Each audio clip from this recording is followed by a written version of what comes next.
Hi, hellos, and highs. So I said I would post a video every week. I intend to follow through on that. It's going to be the Chronicles of TQ, which is pretty fucking narcissistic. Don't give a fuck.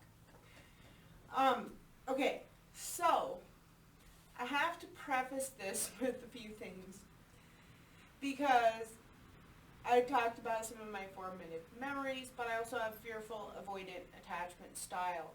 And the reason why is because, so my father had a gift, a God-given gift, which is going to come up in play throughout my videos, so I just might as well get that out there. And I'm a spiritual person, as much as it probably doesn't seem like it. I don't care. I'm not trying to change anybody's mind. I'm not trying to get into a debate. Please don't get all, like frosty or anything with me. But, he did. He had a thing for math, for physics, for geometry. He was incredibly intuitive and incredibly intelligent and incredibly, he was a master of a lot of different disciplines, whether advertently, is that a word, or inadvertently. Okay, so I grew up with the knowledge that, one, I didn't have that kind of gift, so, purpose has always been a big part of my life. I want purpose, I want something that I'm able to, I need to know that what I'm doing is worthwhile, makes the difference in whatever way. Usually good, I hope. And my mother influenced me in the way that she was non-judgmental. And I was a very weird child. So what it comes down to is that when I was about 4-ish, my parents split up. And it changed a lot about our family. Obviously, as anybody who has been who has been the child of a divorced parent or of a divorced family can tell you, it does have an effect. Don't give a fuck what anybody says. It's both good, it's both bad, because it's never good to stay together for the children, but it can also be harmful if you're not careful to the child. So my mother had a very unfortunate childhood. I'm assuming probably young adulthood, whatever. They were married. She ended up having this massive breakdown, probably PTSD, probably a little postpartum depression. I can only speculate. But she ended up leaving my father, and I was about 4 years old-ish, 3 going on 4 maybe. And when she left, she took my older brother, who is 5 years older than me, so he must have been about 8-ish, 9. And my sister is almost 2 years older than me, so she'd been about 6. Now, my sister, maybe on the autism spectrum, but she's a psychopath. Just the true story. My brother, not. He could be my twin if we weren't 5 years apart. He's my bro. Man, he's my friend and he's my bro. Okay, so ain't nobody gonna talk shit about that. We ended up going to this place in Phoenix, Arizona that was a Women in Crisis Center. 2 things that I took, maybe 3. I don't know. We'll see how many things I took from that. One is I was exposed to television for the very first time in all my life. And it was Masters of the Universe. It was also Looney Tunes. And Masters of the Universe was my jam. I imprinted She-Ra, Princess of Power, like ain't nobody's business. In fact, it was somewhat obvious that my father, as I grew up, he called me T-Ra because She-Ra. And that was my girl. So another thing that I took from there was the maintenance people were someone we needed to be aware of, and they said never be alone with them. I don't know why they weren't predatory to my knowledge, but that was just the general thing. The third thing that I gained from that period of time in my life was I gained my attachment style, which is fearful avoidant. In other words, I guess, if I'm understanding it correctly, is I desperately want to be loved, but I believe that anybody who loves me is going to leave me, so I carefully guard myself so that I don't get hurt. Whatevs. I'm not mad at it. It served me well in my life. Okay, so we were there for, I don't know, 6-ish months. We stayed with some friends of my mother's, and then she moved into that place. And a couple of things that I clearly recall from that period of time was where I developed my attachment style, maybe. Also where I got my temperament, which is, I don't fuck around. My mother would have to go to these meetings. I guess there were probably counseling sessions, therapy sessions, something like that, with the people of the crisis center. And she would leave our room with my brother, my sister, and I in it, and she would go down to these sessions. And it was basically, they'd all sit around, they'd all talk. And the only reason why I know this is what I'm going to say next is, when she would leave, my brother would all start out okay, everything be alright. Then my brother would start to get afraid that she was never coming back, and he would start to get upset, and he would start to cry. He'd probably be mad at me for saying this shit, but it's true. And he would start screaming and crying and calling down to the room that they counseled in, therapized. They had their sessions in, and they would be like, okay, that's enough, like, she'll be back. I don't know what they said. And he would freak the flip out.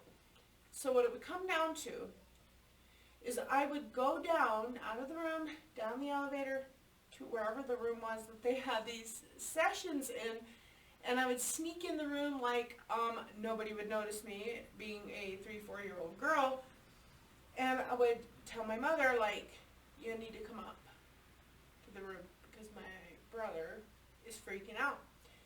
And they would stop the session and they'd be like, you gotta go back upstairs. And I'd be like, yo, he need to come up. My mama need to come up there and take care of some business. And then, so she would, and then, or sometimes she wouldn't, I don't remember quite there, but whatever. And this would go on. Then my father came and got us, thank you God. Blessed is the God of my father. And that was after I don't know how many months, but he came and he got us all, and we moved to the White Mountains area in Arizona, Charlotte specifically. He ended up buying a bus and converting it into a home, and thenceforth I grew up in a bus. A school bus, converted. Now, my dad had, what forms us, right? All the influences of our childhood, whatever they may be. My father had a gift, like I said. He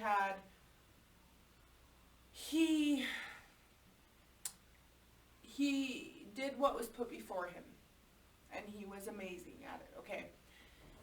We children, with now our mom's gone, she's Looney Tunes, wherever she went, moved to LA, I think. Whatevs. So life goes on. I was about 4-ish, I think, when we moved up into that area. And I gotta warn you now, I was precocious. I'm probably gonna say things that might be construed as like inflammatory or whatever. Look at, this is a subjective thing. I'm not trying to influence anybody anyway. I'm just saying, like, this is me in a nutshell. Or whatever it would be. So we moved. My dad kept doing what he's always done. He worked on his life's work, which was mathematics, physics, geometry, and understanding the reality. I had quite the imagination. I do remember from that moment on, I was a very weird child. My dad always said, you're weird without a beard, which is a good thing because no child wants to have a beard, because especially being a female, that would be a little awkward, one would think. So we were there, and life happens as it does. I did what I do. I lived in my head, okay? I've always been, I guess, sort of like, in spite of being a child, I still had reason. And I know that's weird because children aren't reasonable necessarily. We feel what we feel, but I've always been able to look at the world and understand it in a weird way. Now, here is a split, okay, because I was a child. But what I do now kind of influences, I think, like, why I do what I do now. And I said before I was precocious, and for whatever reason, I knew I was never abused. Let's get that straight now. But I remember specifically a couple of things, and that was one, I knew I was in touch with my primitive self, shall we call it, early. Because I would pee the bed when I slept, and I had wet dreams, literally and figuratively, and that was when I was really small. And so I also said that, like, when I grew up, I wanted to move to California and be a naked dancer, and trust me when I say there's no fucking way I could have known what that was. So I think it all kind of ties into what I do now, which is a cam model, adult entertainment type stuff, okay? Not very good at it, but I try. So anyhow, we lived there, we were kind of left to our own devices, we learned how to be kids, you know what I'm saying? I learned how to be alone, I learned how to live in my head, and I had quite the fantastical world built up in my mind, imagination-wise. So youngest 7, I just did what I do. Now,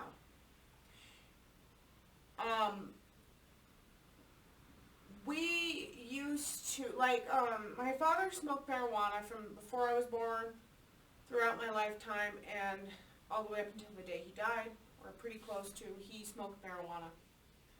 And that was his medicine. It helped him a lot. As we all know now that marijuana is very medicinal for some people, and it was for him.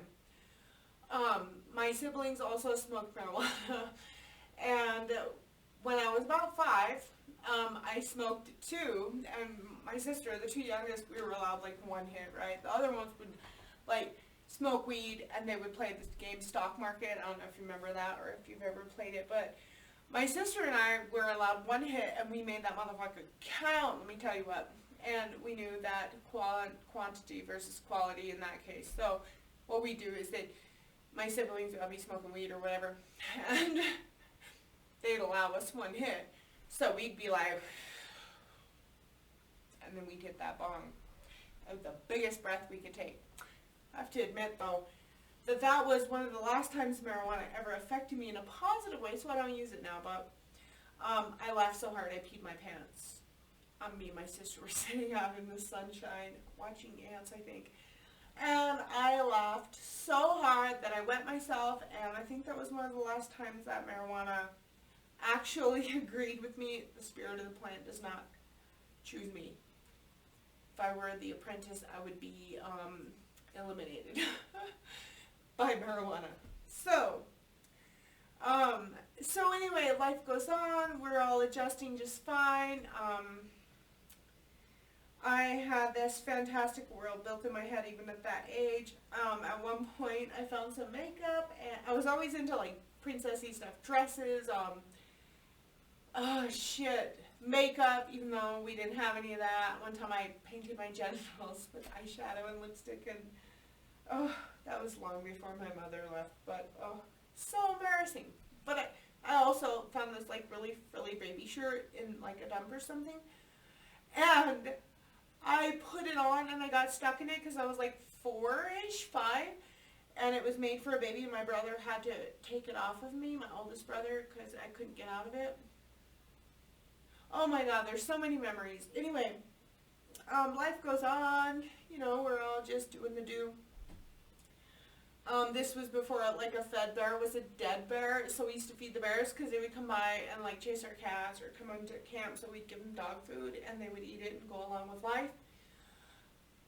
I remember walking in the woods by myself and actually seeing a bear. He didn't eat me, so that was actually pretty cool. I think I might have told him, like, I don't taste good, and he was okay with that.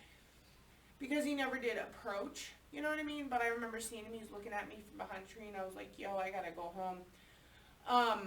He understood. But, yeah, so that was kind of shit we had. We also had this huge, my dad smoked pot, like I said, everybody did. So we ended up growing pot plants. And I remember as a child that they were huge, right? Like, they were probably 8 feet tall. They were huge. And then some of the stems were as thick as my wrist is now. And this is where the first lesson in my life comes in, and that is the girl who cried wolf, or bear in this case. My older brother, who's 10 years older than me, and I were down. We were checking on the pot plants. I don't know why I went with him, but I did. And I kept teasing him, right? He was, tending to them, and I'd be like, hey, Blake, there's a bear. And he'd be like, where? And I'd be like, I'm just kidding. So I must have been about 5, yeah. And then he'd be doing his thing with him, and I'd be like, yo, Blake, there's a bear. And he's like, where? And there wouldn't be a motherfucking bear. Until, the third time, I think it was, I said, so-and-so, my brother, there's a bear, because there was a motherfucking bear looking at me, and he's just like, whatever, TQ, and he's doing his thing with the marijuana plants. And I'm like, no, you don't understand, there's a motherfucking bear, looking at me in the trees right there, not far away. And he's like, oh, whatevs, TQ, whatever, I'm not going for that again. And I was like, no, but there is, right? So he turns around, he sees this bear, and he's like, brasha. That's the sound he made, brasha. And he's freaking out, so he's throwing things and making loud noises and making himself much bigger, probably because I would have gotten eaten if I was by myself, but whatevs. Anyway, it was this big, funny deal because I kept teasing him, and then a bear was actually there, and he didn't believe me. So that was the first time that I ever had a lesson in my life, and that is the lesson. It's like the girl who cried bear, wolf, bear, whatever. So yeah, I'm going to post this. It's a long story, but that's the first lesson in the Chronicles of T motherfucking Rica. Next time, okay? Until next time.